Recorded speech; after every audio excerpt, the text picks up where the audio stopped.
Start with BBC Newcastle. Thank you.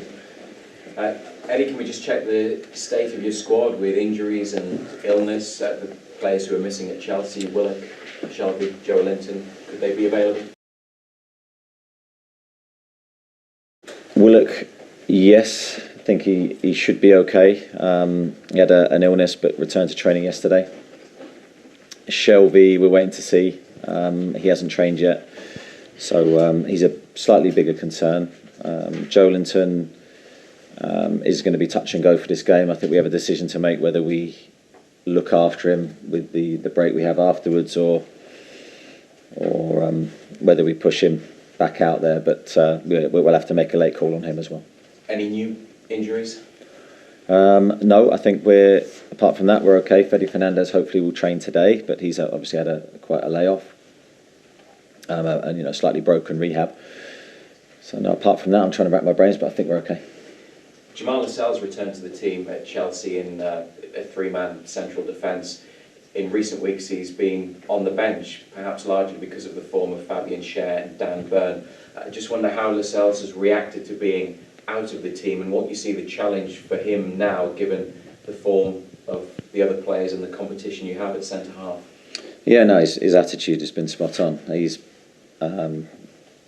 obviously our captain, and he's led like a captain, even in a difficult moment for him, because he want to play every game. I always think that's a true test of a leader, is in the difficult moments, and Jamal, I think, has been absolutely superb. He's been positive in the change room before the game, during training. I can't speak highly enough of his reaction to that. And let's not forget, it's only through I think he got a sickness bug and he missed the game, and the two guys came together and have done very well since then. So it's not a reflection on his performances. And again, against Chelsea, I thought he was excellent. Ryan Fraser's been left out of the Scotland squad for a friendly next week, and their manager Steve Clarke has cited as a reason the fact that he didn't go on international duty in November. But he said he will consider him for the future. How disappointed is he, given the form that he's been in, not to have been called up, and how disappointed are you for him? Well, he's very passionate about his country. He always has been from the first meetings I had with him. He loves his country. He was playing, I think, when we first signed him for the junior age groups, and always loved going away. So and that's not changed for Ryan. He wants to do well in every aspect of his football club and country. I'm disappointed for him, of course, but I think Ryan is in a good place because he's here, he's playing, and he's playing very well. He had a slight tight hamstring before Chelsea, so we didn't want to risk him unduly in that game, but very, very pleased with his recent performances. And I know if he continues with the consistency of what he's delivering, then he'll force his way into that squad. And just a couple on the game, because Everton are below you in the table. They're only out of the relegation zone on goal difference. What do you make of the situation that you'll go into on Thursday night, because it could be a tense atmosphere with a lot of pressure on them? Yeah, I'm sure it'll be a very big occasion. I think we have to be fully prepared for what will be, I think, a really good atmosphere.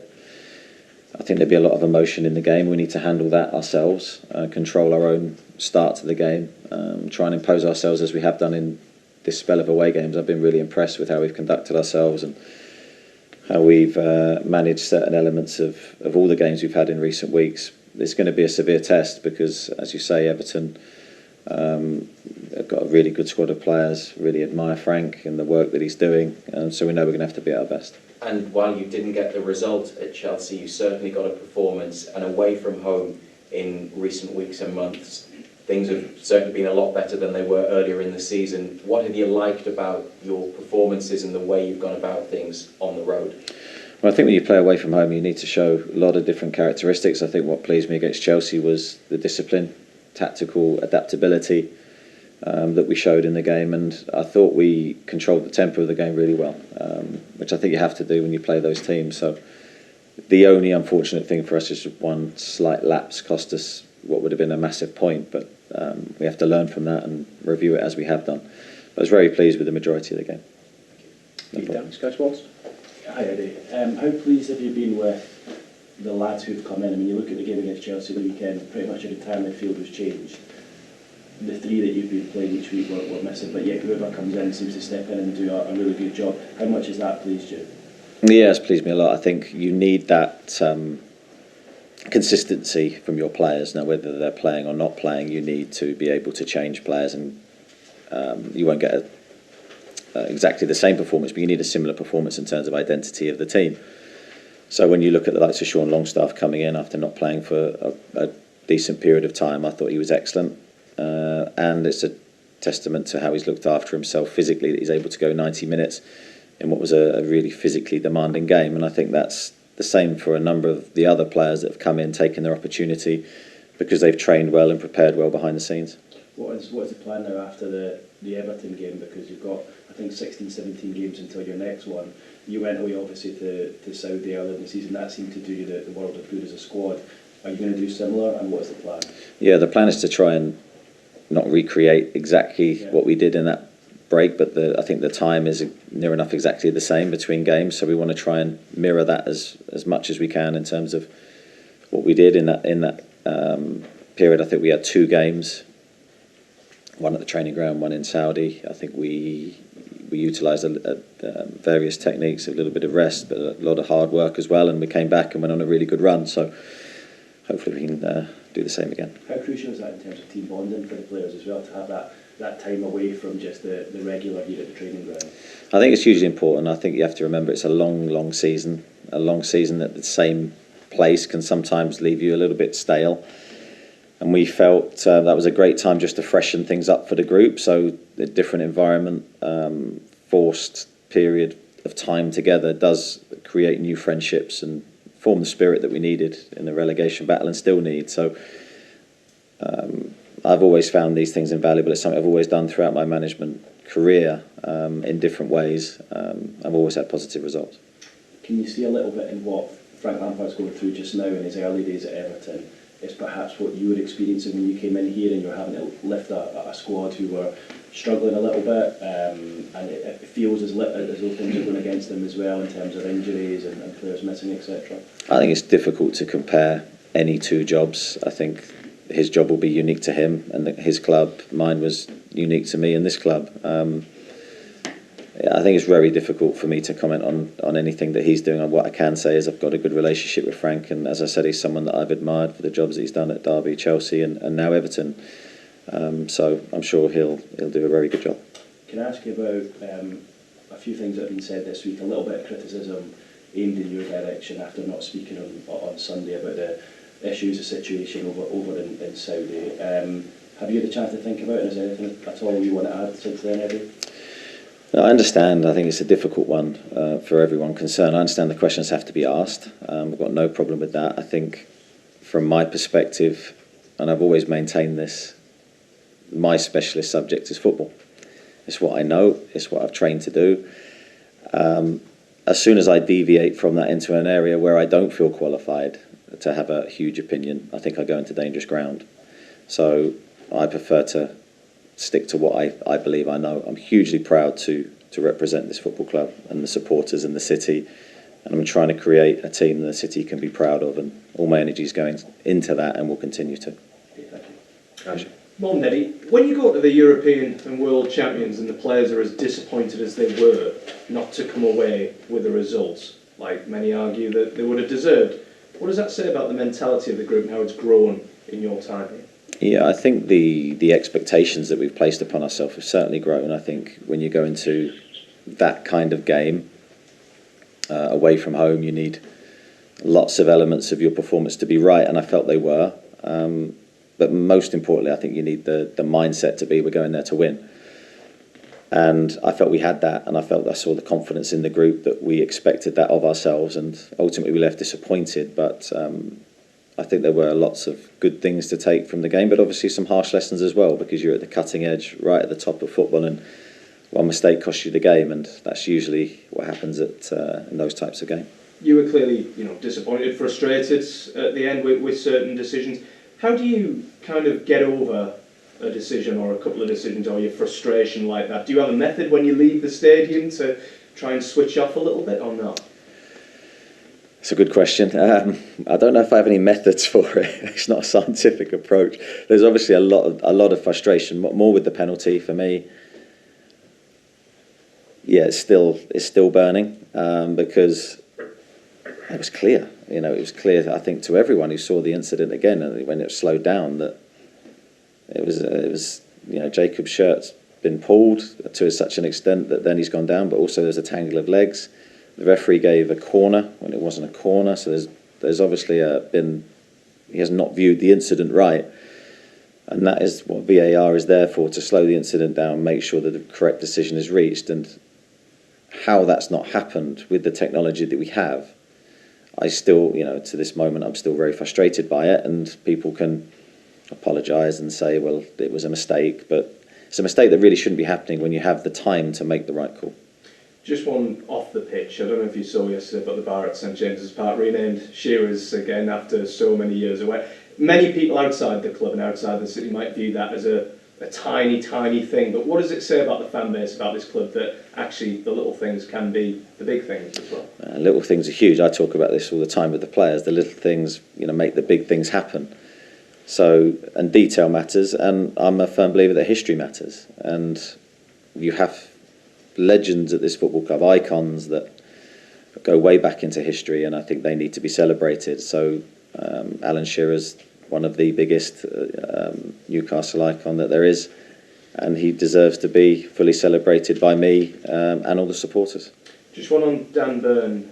A lot of calls for him to be called up to the England squad. Where do you think Dan currently ranks amongst the England defenders, and what would you think of a potential call for him? Do you know, I haven't ranked them, believe it or not. I haven't had the time to go through it. So all I can say is to speak on behalf of my opinion of Dan, which is that he's been an incredible professional since he's walked through the door. And I think his performances have spoke for themselves, really. I don't think there's much for me to add on them. He's been consistent. He's been very, very good in every aspect. And he just has to be consistent, and I'm sure Gareth and his team will be watching. And just one final one from me on Everton. I know Frank, after one of the recent games, said that he couldn't wave a magic wand and solve everything at Everton. What's been your magic wand at Newcastle? No, there is no magic wand, he's right. It's just hard work on the training pitch, and that's always been my answer to that question throughout my career. There'll never be a magic solution. There's no words you can say necessarily to transform your group. It has to come from the work you do day to day to try and improve your philosophy and identity and your way of playing, and I firmly believe in that process. Thanks, Eddie. Thank Chris you. Conway at the back, ITV. Hi Eddie, just going back to the VAR thing at Chelsea, a lot of supporters watching the game were sort of saying on social media they couldn't understand why it hadn't gone to VAR, and that there's a wider issue that not every decision goes to VAR, but people don't understand why that isn't the case when there's clearly a contentious issue. I mean, as a manager, is it explained to you why every decision doesn't go to VAR, and what was said to you about why the penalty at Chelsea didn't go? Yeah, there is a frustration from us because sometimes we are in the dark as to what decisions have been looked at. They say that every decision's looked at. I'm not sure I can sometimes believe that to be true because the decision is made so quickly. It seems like there's been no thorough review of what's happened. I think on this incident it did go to VAR. I think they did look at it, which makes it all the more frustrating because I think if you've seen it and looked at it, because I think when you're watching it live, it wasn't crystal clear to where I was standing whether it was a penalty or not. You see a tangle of bodies, you see Jacob go down. But when I saw it afterwards, I couldn't believe my eyes. I couldn't believe what I was seeing, that hadn't been overturned. Or at least the referee's gone to look at and review his own decision, which I always encourage them to do because I don't think it matters whether they get it right or wrong initially because it's so difficult.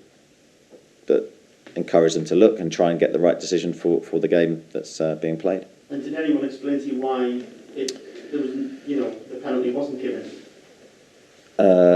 Yeah, I've had a explanation, but it's, without going into too much detail, it's not one obviously that I agree with. And just in terms of the trip that the players are going on, I didn't quite hear, where are you going? Dubai. Okay, thank you. Okay, written titles, questions from the floor. Craig? Eddie, you said earlier you didn't want to address subjects that weren't your area of expertise. To that end, away from this environment, have you started reading up around some of the subjects you are being pressed on, if not to come in here and talk about it, but just to arm yourself with that knowledge, if you like? Yeah, definitely. I've done that and will continue to do so. I think anyone that's seen me work sort of behind the scenes knows that I am, I say football obsessed is an understatement, and job obsessed is an understatement. So obviously part of my job is to, now in the modern football management scene, is to know what's going on around the world, and I will have to do that. But football has to be and will always be my passion, and it will always be the main crux of my job, and I think that's where my time needs to be spent. And when you were first approached about the Newcastle job back in October, November time, were those subjects a real consideration for you at the time, or have they become far more prevalent over time for you? I think when you're entering discussions, I'm looking at Newcastle as the club that it is. I'm looking at the stadium, the supporter base, the team, the league position, the players. That had to be my focus. Then, of course, you meet the people behind the scenes, the owners, Amanda, Murdad, Yassir, brilliant people who I've got a great relationship with, and a lot of trust has been built between us. And of course, the club is owned by people that the Premier League have allowed to own a football club. So from my side, that's as far as it went. And then I reviewed my decision based upon the people that I met. And as I said, from day one, we've had a great relationship, and I'm very, very proud, like I said again, to manage this football club. I think it's a very, very special place. There's a lot of competing issues on the subject that Craig raised there. You might have noted today that Boris Johnson has gone to Saudi Arabia to do business deals and asked them to turn the other on. So there's a lot of problems being put on your door and the club's door, but also there's bigger issues the government to raise as well. The government should raise the issues if there are any. Yeah, again, that's an area I don't really want to get into talking about, because it's way beyond me. Government, all the things you're talking about, oil. I'm here to try and prepare a team to play Everton, and I think that's where I'm best sticking to, in my opinion. Demi?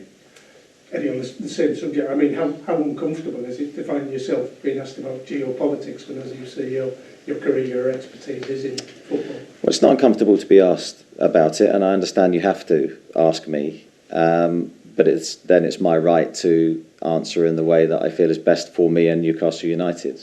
And at the moment, I feel it's best that I give you as much as I can without going into an area that I feel is not the right place for me to go to. As I say, got a game tomorrow, and that has to be my energy. Otherwise, the team will suffer. Got to Jordan, Dominic, and then Louise. Just on Callum Wilson, who's back in the gym session yesterday. Is he getting any closer, or could we now see him before the end of the season? Well, we're hopeful. I think his situation hasn't changed from the update I gave you a few weeks ago. He was out on the training pitch yesterday, a very, very light jog, but it's the first time we've seen him on the grass, which was a great... Whenever a player returns from an injury and you see them actually on the grass in their training kit, it's a great thing to see. We hope to get Callum back, but there's no guarantee at this moment. He's still in the early stages of running again. But he'd be a massive player to get back at any stage this season to give us a lift as we go to the final few games. Dominic? Some players come into the side on Sunday and do a very good job, like you say. How do you keep the sort of positivity and atmosphere, keep all the players happy, particularly the ones who maybe aren't playing as much?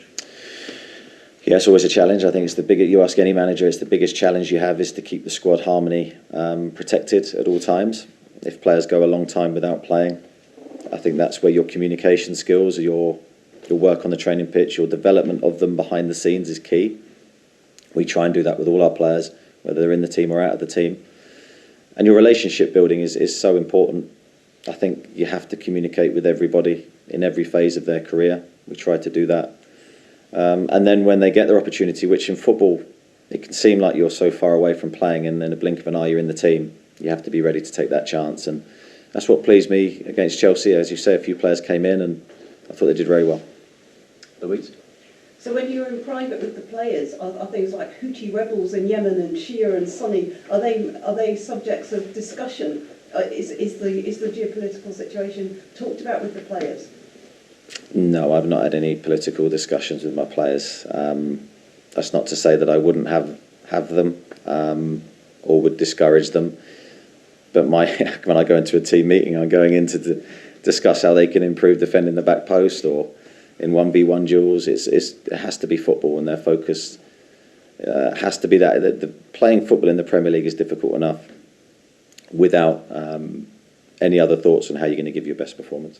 No, it's just interesting because I think England are going to talk to their men's and women's teams about these geopolitical issues and Qatar and everything. So it's kind of a new dimension that's coming into the game that, you know, I just wondered about how I think just like managers, players are the same. I think educating yourself on all areas of the world, I think, is a positive thing. And I think these discussions, if they do highlight issues that need to be addressed around the world, again, that's a positive thing.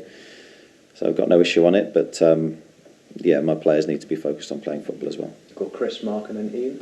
My question was probably going to be rubbish anyway. I was going to sound even worse on the back of that. But I was going to ask you about basically set pieces, and it's something which your team is very good at Bournemouth at doing, and since you've come here over the last few weeks, you've got a lot of goals from set pieces. I think that just when people think of your style of management, it's not something that's necessarily think of immediately. Can you just talk about set pieces and how you've worked on them and how you think you're getting so much success with them? That's actually a very good question. I think set plays are hugely important in the game. I think everyone knows that games are won or lost because of them. I think we have a very good coaching team that go into a lot of detail. So we break up our set plays. We give specific coaches specific areas of the team. I won't go into too much detail, but Jason Tindall, Stephen Purchase, Graham Jones will all have responsibilities in those areas, and I think it's great to bring the coaching team closer to the players in every way. And there's a lot of work that goes on, a lot of detail that the players are given that they then have to execute on the pitch. And I think it has been one of our strengths in recent weeks, for sure. We've scored a lot of massive goals off the back of that work, so credit to the players and the staff. On Monday night, there was the conversation about some of the geopolitical elements of football on Sky, Jamie Carragher and Gary Neville, and they said they thought you maybe needed to say a little bit more. I mean, have you got any kind of response to the people who are saying that you need to say more, or is it really just you need to stick to what you know? No, I respect their opinion, and I get on really well with Gary and Jamie, and I've got no issue with what they said. But ultimately, it's my right to say and react in the way that I believe is right for me and my football club. So I'll continue to do that. Yeah.